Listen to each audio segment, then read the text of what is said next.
কিছু লোক আসছে ফ্যামিলি ভিসা জমা দেওয়ার জন্য। ওই কিছুক্ষণ পরপর ফ্যামিলি ভিসা জমা দেওয়ার জন্য লোকজন আসে, এছাড়া আর ওয়ার্ক ভিসার কোনো লোকজনই নাই, টোটালি নাই। কি আর বলবো, অবস্থা আসলে খুবই খারাপ। অ্যাপয়েন্টমেন্ট সম্ভবত খুব একটা দেয় না।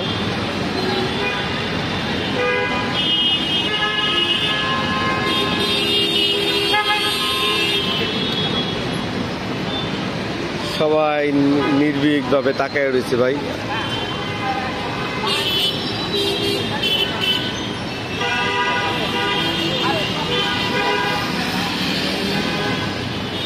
দু একজন আসে ফ্যামিলি ভিসার, আসে যায় এই ফ্যামিলি ভিসায় দিনে মনে হয় 30-40টার কম হবে না আজকে ফ্যামিলি ভিসার জন্য যারা জমা দিতে আসছে।